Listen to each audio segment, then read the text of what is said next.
ಸ್ನೇಹಿತರೆ, ನಾನು ನಿಮ್ಮ ವಾನರಯೋಧ. ಹಾರೋಹಳ್ಳಿಲಿ ಇವತ್ತು ರಾಜ್ಯಾದ್ಯಂತ ಎಲ್ಲಾ ಕಡೆನೂ ಮಳೆ ಬರ್ತದೆ, ಸಹಜ ಅದು. ನೋಡಿ, ಇವತ್ತು ಹಾರೋಹಳ್ಳಿಲಿ ನಮ್ಮ ರಾಜಕಾರಣ ಇದು ಏನಿದೆ, ಇವತ್ತು ಸಾರ್ವಜನಿಕರದು ತಪ್ಪಿದೆ ಅಂತ ಹೇಳ್ತಾ ಇದ್ದೀನಿ. ಇವತ್ತು ಎಷ್ಟು ಕಸಗಳನ್ನ ತಂದು ಈ ಗೋಲಿಗಳಿಗೆ ಹಾಕಿದ್ರು, ಇವತ್ತು ಎಲ್ಲ ಇಲ್ಲಿ ಬ್ಲಾಕ್ ಆಗ್ಬಿಟ್ಟು ಇಲ್ಲಿ ಮುಂದಕ್ಕೆ ನೀರು ಹೋಗ್ತಾ ಇಲ್ಲ. ನೋಡ್ತಾ ಇರಬಹುದು, ಇದು ಕ್ವಾರ್ಟರ್ಸ್ ಎಲ್ಲ ನೀರಲ್ಲೇ ಕವರ್ ಆಗಿದೆ.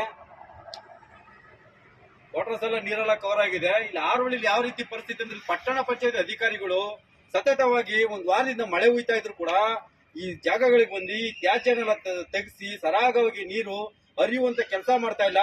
ಮತ್ತು ಕಸಗಳನ್ನ ತಂದು ಈ ತರ ಹಾಕೋರಿಗೆ ಎಚ್ಚರಿಕೆ ಕೂಡ ನೀಡ್ತಾ ಇಲ್ಲ. ನಾನು ಹೇಳಿದ್ದೀನಿ, ಹಾರೋಹಳ್ಳಿಲಿ ಹೇಳ್ಕೊಂಡು ಭಾರಿ ಕೈಗಾರಿಕಾ ಕ್ಷೇತ್ರ ಆದ್ರೂ ಇಲ್ಲಂತ ಅವ್ಯವಸ್ಥೆಗಳು, ಮಂದಾಧಿಕಾರಿಗಳು ಎಲ್ಲೂ ಸಿಗಲ್ಲ. ನೋಡ್ತಾ ಇರೋದು ಎಲ್ಲ ಬ್ಲಾಕ್ ಆಗಿದೆ, ಸಂಪೂರ್ಣ ಬ್ಲಾಕ್ ಆಗಿದೆ. ಒಂದ್ ವಾರದಿಂದ ಇದೇ ಪರಿಸ್ಥಿತಿ ಇಲ್ಲಿ ಹೇಳ್ತಾ ಇರೋದು. ಇಲ್ಲಿರೋದು ಏನು, ಇಲ್ಲಿದೆಲ್ಲ ಕಟ್ಟಿದಾರಲ್ಲ, ಇವೆಲ್ಲ ಅಕ್ರಮವಾದ ಕೆರೆಯಲ್ಲಿ ಕಟ್ಟಿರುವಂತ ಕಟ್ಟಡಗಳು. ಇವತ್ತು ಇದು ನೀರೆಲ್ಲ ಬ್ಲಾಕ್ ಆಗಕ್ಕೆ ಅದೇ ಮೇನ್ ಕಾರಣ. ತೋರಿಸ್ತಾ ಇದ್ದೀನಿ ನಿಮ್ಗೆ. ನೋಡಿ, ಇದೆಲ್ಲ ಬ್ಲಾಕ್ ಆಗಿದೆ. ನೋಡಿ, ಇದೆಲ್ಲ ನೀರು ಸಂಪೂರ್ಣ ಆವರಿಸ್ಕೊಂಡಿದೆ. ನೋಡ್ತಾ ಇರ್ಬೋದು, ಇದೆಲ್ಲ ರಾಜಕಾರಣ ಮುಂದಕ್ಕೆ ನೀರು ಹೋಗಲ್ಲ. ಇಲ್ಲಿರುವಂತ ಪಕ್ಕದಲ್ಲೇ ಪಟ್ಟಣ ಪಂಚಾಯತ್ಗಳು ನಿದ್ದೆ ಮಾಡ್ಕೊಂಡು ಒಳಗಡೆ ಕೂತವ್ರೆ. ನೋಡಿ, ಇದೆಲ್ಲ ಕ್ಲಿಯರ್ ಮಾಡ್ಬೇಕಾಯ್ತು ಒಂದು ವಾರದಿಂದ. ಕಸಗಳು ಕೂಡ ಎತ್ತಿಸ್ತಾ ಇಲ್ಲ. ಇದಕ್ಕೆ ಸಾರ್ವಜನಿಕರಿಗೂ ತಪ್ಪಿದೆ, ಅಧಿಕಾರಿಗಳಿಗೂ ತಪ್ಪಿದೆ. ನೋಡಿ, ಹಾರೋಹಳ್ಳಿ ಈ ಪರಿಸ್ಥಿತಿ ಹೇಳ್ಬೇಕಂದ್ರೆ ಮುಂದಕ್ಕೆ ನೀರು ಹೋಗಲ್ಲ, ಎಷ್ಟು ಬ್ಲಾಕ್ ಆಗಿದೆ. ಮುಂದೆ ನಿಮ್ಗೆ ತೋರಿಸ್ತೀನಿ ಕೆರೆಗಳಿಗೆ ಎಷ್ಟು ತ್ಯಾಜ್ಯ ಹೇಳ್ತಾ ಇದೆ ಅಂದ್ರೆ. ಇದನ್ನು ಇವತ್ತವರೆಗೂ ಆ ಕೆರೆ, ಇವತ್ತು ಹಾರೋಹಳ್ಳಿ ದೊಡ್ಡ ಕೆರೆ ಸಂಪೂರ್ಣ ಇವೆಲ್ಲ ಅಕ್ರಮವಾಗಿ ಕಟ್ಟಿರುವಂತ ಕಟ್ಟಡಗಳ. ಇವತ್ತು ಕೆರೆ ಎಲ್ಲ ಸಂಪೂರ್ಣವಾಗಿ ಏನು ಇವತ್ತೆಲ್ಲ ನೀರು ನಿಂತಿದೆ. ಇವತ್ತು ಕೆರೆ ತೋರಿಸ್ತಾ ಇದೆ.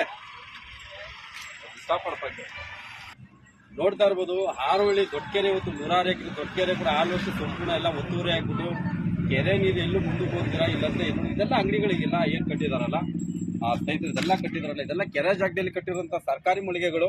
ಹೇಳ್ಬೇಕಂದ್ರೆ ಕೆರೆ ಜಾಗಗಳನ್ನ ಯಾರು ಒತ್ತುವರಿ ಮಾಡಿದ್ರೆ ಸುಪ್ರೀಂ ಕೋರ್ಟ್ ಅಲ್ಲಿ ಇದೆ. ಆದ್ರೆ ಇಲ್ಲಿನ ಹಾರೋಹಳ್ಳಿ ವ್ಯವಸ್ಥೆಗಳಲ್ಲಿ ಎಲ್ಲಾ ನಡೀತಾ ಇದೆ. ಇಲ್ಲಿ ನಡೆಯುವಂತ ದಂಧೆಗಳು ಯಾವುದೂ ಇಲ್ಲ. ಹೇಳ್ಬೇಕಂದ್ರೆ ಎಲ್ಲಾ ದಂಧೆಗಳು ನಡೀತವೆ.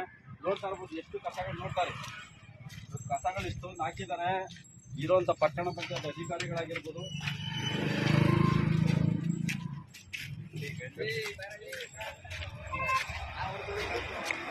ಇಷ್ಟೆಲ್ಲ ಕಸಗಳು ತಂದು ಈ ಬಾರ್ ಅಂಗಡಿ ಇರ್ತಾರಲ್ಲ, ಇಲ್ಲೆಲ್ಲ ಬಾರ್ ಅಂಗಡಿ ಇರ್ತಾರೆ, ಅವ್ರ ಮನೆಗಳ ಹತ್ರ ಕಸ ಹಾಕೊಳ್ಳಲ್ಲ. ಬರುವಂತ ತ್ಯಾಜ್ಯಗಳನ್ನ ತಗೊಂಡ್ಬಂದು ಇಲ್ಲೇ ಹಾಕ್ತಾರೆ, ಕಸಗಳನ್ನ ಇಲ್ಲೇ ತುಂಬ್ತಾ ಇರ್ತಾರೆ. ಸರ್ಕಾರಿ ಅಂಗಡಿ ತಂದಾಕ್ತಾರೆ, ರೇಷನ್ ಅಂಗಡಿ ತಂದಾಕ್ತಾರೆ. ಪ್ರತಿ ಹಾರೋಹಳ್ಳಿ ಕಸಗಳಲ್ಲಿ ತಂದಾಕ್ತಿದ್ರು ಕೂಡ ಇಲ್ಲಿರುವಂತ ಹಾರೋಹಳ್ಳಿ ಪಟ್ಟಣ ಪಂಚಾಯತಿ ಅಧಿಕಾರಿಗಳಿದಾರಲ್ಲ, ಅವ್ರಿಗೆ ಎಚ್ಚರಿಕೆ ನೋಡಿಲ್ಲ. ಈ ಕೆಲಸನ ವಿರವಲೆ ನೋಡ್ತಾ ಇರ್ಬೋದು, ಎಷ್ಟು ತುಂಬಿ ತುಳ್ಕಾಡ್ತಾ ಇದೆ. ತೋರಿಸ್ತಾ ಇದೆ ನೋಡಿ.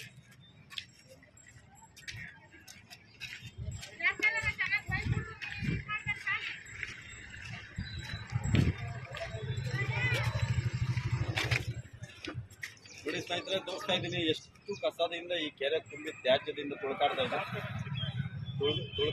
ನೋಡ್ತಾ ಇರೋದು ಎಲ್ಲ ಆಲ್ಮೋಸ್ಟ್ ತ್ಯಾಜ್ಯಗಳನ್ನ ನೋಡಿ ತೋರಿಸ್ತಾ ಇದೆ. ನೋಡಿ, ಈ ಬಾರ್ ಅಂಗಡಿಯವರು ಹೇಳ್ಬೇಕಂದ್ರೆ ಅವ್ರ ಮನೆಗಳ ಹತ್ರ ಕಸ ಹಾಕೋತಾರ, ಸಂಪಾದನೆ ಮಾಡೋರು ಅವರು. ಇಲ್ಲಿರೋ ಕವರ್ಗಳನ್ನೆಲ್ಲ ತಂದು ಹಾಕ್ತಾರೆ. ಇದೊಂದು 10 ವರ್ಷ 20 ವರ್ಷ ಆದ್ರೂ ಪಡೆಯಿಲ್ಲ. ಇಲ್ಲಿರೋ ಬಾರ್ ಅಂಗಡಿಯವ್ರಿಗೆ ಯಾರು ಹೆಸರು ರಾಜಾರೋಷವಾಗಿ ಎಣ್ಣೆ ಬಟ್ಟೆಗಳಲ್ಲಿ ತಂದು ಇಲ್ಲಿ ಹಾಕ್ತಾರೆ. ಇಲ್ಲಿ ತಂದು ಹಾಕಿದ ತಕ್ಷಣ ನೋಡಿ ಎಲ್ಲ ಎಣ್ಣೆ ಬಟ್ಟೆಗಳೇ ಮೇನ್ ಇರೋದು. ಈ ಊರಿಗೆಲ್ಲ ಎಚ್ಚರಿಕೆ ನೀಡುವಂತ ಇಲ್ಲಿ ಒಂದು ಅಧಿಕಾರಿಗಳಿಗೆ ಅವ್ರ ತಾಕತ್ತೆ ಎಲ್ಲ ಹೇಳ್ಬೇಕಂದ್ರೆ ತಾಕತ್ತ ಕೆಲಸನೂ ಮಾಡಲ್ಲ. ಬಂದ್ರೆ ಒಳಗಡೆ ಸೇರ್ಕೊಂಡು ಹಣ ಮಾಡ್ಕೊಂಡು ದುಡ್ಡು ಮಾಡ್ಕೊಂಡು ಅವ್ರು ಬೇಕಾದಂತ ಖಾತೆಗಳನ್ನು ರೇಸ್ ಮಾಡ್ಕೊಂಡು ಒಳಗಡೆ ಬಂದಿರ್ತಾರೆ. ಇವತ್ತು ನೋಡ್ತಾ ಇರ್ಬೋದು, ಸಂಪೂರ್ಣ ಇವತ್ತು ಹಾರೋಹಳ್ಳಿ ದೊಡ್ಡ ಕೆರೆ ಯಾವ ರೀತಿ ಕಸದಿಂದ ಮುಚ್ಚಾಗಿದೆ ಅಂತ ಹೇಳ್ತಾ ಇದ್ದೀನಿ. ಹೇಳ್ಬೇಕಂದ್ರೆ ಹಾರೋಹಳ್ಳಿ ಹೇಳ್ಕೊಳ್ಳೋಕೆ ಭಾರಿ ಕೈಗಾರಿಕೆ ಕ್ಷೇತ್ರ ಆದ್ರೆ ಇಲ್ಲಡೆ ಅಂತ ಭ್ರಷ್ಟಾಚಾರ ಕ್ಷೇತ್ರ ಇಡೀ ಕರ್ನಾಟಕ ಎಲ್ಲ ಇಡೀ ದೇಶದಲ್ಲಿ ನಂಬರ್ 1 ಅಂತ ಹೇಳ್ಬೋದು. ನೋಡಿ, ಇವತ್ತು ಕೆರೆಗಳೆಲ್ಲ ಇಡೀ ಹಾರೋಹಳ್ಳಿ ಸುತ್ತಮುತ್ತ ಎಲ್ಲ ಕೆರೆಗಳೆಲ್ಲ ಒತ್ತಿವರೆ ಆಗ್ಬಿಟ್ಟು ಎಲ್ಲೆಲ್ಲಿ ಬೇಕಲ್ಲಿ ನೀರು ಹೋಗ್ತಾ ಇದೆ. ಇಲ್ಲ ಅದರಲ್ಲೂ ಕೂಡ ಇಲ್ಲಿರುವಂಥ ಜನಗಳು, ಇಲ್ಲಿರೋ ಮಳಿಗೆಗಳು, ಈ ಬಾರ್ ಅಂಗಡಿಯವರು, ತರಕಾರಿ ಅಂಗಡಿಯರೆಲ್ಲ ತಂದು ಕೆಲಸ ನೋಡಿದ್ರೆ ಬೇಜಾರಕ್ಕೆ ನಿಂತ್ಕೊಳ್ಳೋಕ್ಕಾಗ್ತಿಲ್ಲ, ಅಷ್ಟು ವಾಸನೆ ಹೊಡಿತೈತೆ ಸ್ನೇಹಿತರೆ. ಇದು ನಮ್ಮ ಹಾರೋಹಳ್ಳಿಲಿ ಹೇಳ್ಬೇಕಂದ್ರೆ ರಾಮನಗರ ಜಿಲ್ಲಾಡಳಿತ ಆಗ್ಬೋದು, ಇಲ್ಲಿರೋ ಅಧಿಕಾರಿಗಳಾಗಿರ್ಬೋದು. ನೋಡ್ತಾ ಇರ್ಬೋದು ಪರಿಸ್ಥಿತಿ ಯಾರ ಕಾರಣ, ನಿಮ್ಮ ಒಂದು ದುರಾಡಳಿತವೇ ನಿಮಗೆ ನೇರ ಕಾರಣ ಅಂತ ನಾನು ಹೇಳ್ತಾ ಇದ್ದೀನಿ ನಿಮಗೆ. ಇದೇ ಥರ ನಿಮಗೆ ಇದೇ ರೀತಿ ಮುಂದುವರಿತಾ ಇದ್ರೆ ಕೆರೆ ಎಲ್ಲ ಸಂಪೂರ್ಣ ಮುಚ್ಚಾಕ್ಬಿಟ್ಟಿದೆ, ಕಸಕ್ಕೆ ಮುಚ್ಚಾಕ್ತಾ ನಾನು ಹೇಳ್ತಾ ಇದ್ದೀನಿ. ಮುಂದಾರು ದಯವಿಟ್ಟು ಎಚ್ಚೆತ್ಕೊಂಡು ಈ ರೀತಿ ಪರಿಸ್ಥಿತಿ ಆಗ್ತದಂಗೆ ಈ ಹಾರೋಹಳ್ಳಿ ಪಟ್ಟಣದ ಅಧಿಕಾರಿಗಳು ಜಿಲ್ಲಾಡಳಿತ ಎಚ್ಚೆತ್ಕೊಂಡು ಇದನ್ನೆಲ್ಲ ಉಪಯೋಗ ಮಾಡ್ಬೇಕಂತ ತಮ್ಮಲ್ಲಿ ಮನವಿ ಮಾಡ್ತಾ ಇದ್ದೀನಿ. ನೋಡಿ, ಇವತ್ತು ಇಷ್ಟೊಂದು ಕಸ ಇದೆ, ನೋಡಿದ್ರೆ ತುಂಬ ಬೇಜಾರಾಗ್ತಾ ಇದೆ. ಹೇಳ್ಬೇಕು ನೋಡಿ, ಎಲ್ಲರೂ ಅಲ್ಲೇ ಗಂಟ ಲಾಸ್ಟ್ ಗಂಟನು ಎಲ್ಲಿ ಗಂಟ ಹೋದ್ರು ಕೆರೆ ತುಂಬ ಬರೀ ಕಸನೇ ಇದೆ, ನೀರೇ ಕಾಣಿಸ್ತಾ ಇಲ್ಲ, ಬರೀ ಕಸನೇ ತೇಲಾಡ್ತಾ ಇದೆ. ಅಂದರೆ ಹಾರೋಹಳ್ಳಿ ಎಷ್ಟು ಅವ್ಯವಸ್ಥೆ ಇದೆ ಅಂತ ನಾನು ಇದು ಮೂಲಕ ತಿಳಿಸೋಕ್ಕೆ ಸಾರ್ವಜನಿಕರಿಗೆ ಇಷ್ಟಪಡ್ತಾ ಇದ್ದೀನಿ. ಇದೇ ನಮ್ಮ ಹಾರೋಹಳ್ಳಿ ನಡೀತಾ ಇರೋದೊಂದು ಅವ್ಯವಸ್ಥೆ, ಭ್ರಷ್ಟಾಚಾರ ನಿರಂತರವಾಗಿ ಯಾವುದೂ ಕೆಲಸ ಮಾಡಲ್ಲ. ಇನ್ನು ಗಲ್ಲಿಗೆ ಹೋದ್ರು ಅದೇ ಬೈದು, ಈ ಕೆರೆಗಳ ಬಂದರೆ ಎಲ್ಲರೂ ಇದೇ ಪರಿಸ್ಥಿತಿ. ಸರ್ಕಾರಿ ಶಾಲೆ ನೋಡಿದ್ರು ಅದೇ ಪರಿಸ್ಥಿತಿ. ಬಸ್ ಸ್ಟಾಪ್ ನೋಡಿದ್ರು ಉಳ್ಳೋಗ್ತಾ ಇರ್ತಾರೆ. ಇದು ಹಾರೋಳಿಲಿ ಏನು ನಮಗೆ ಯಾವುದು ಹಾರೋಳಿಲಿ ನೇರವಾಗಿ ಹೇಳ್ಬೇಕು, ಯಾವುದೇ ಮೂಲಸೌಕರ್ಯ ಇಲ್ಲ. ಹಾರೋಳಿನ ಒಂದು ತಿಪ್ಪೆ ಅಂತ ಹೇಳ್ತೀವಲ್ಲ, ಈ ಒಂದು ಹಾರೋಳಿ ಭಾರಿ ಕೈಗಾರಿಕೆ ತಿಪ್ಪೆ ಅಂತ ಹೇಳ್ಬೋದು. ಇವತ್ತಿನ ಹಾರೋಳಿ ಏನು ಪರಿಸ್ಥಿತಿ ಇದೆ, ಗಲ್ಲಿಗಳಲ್ಲಿ ಇದೇ ಪರಿಸ್ಥಿತಿ ನಾನು ಹೇಳಕ್ಕೆ ಇಷ್ಟಪಡ್ತಾ ಇದ್ದೀನಿ.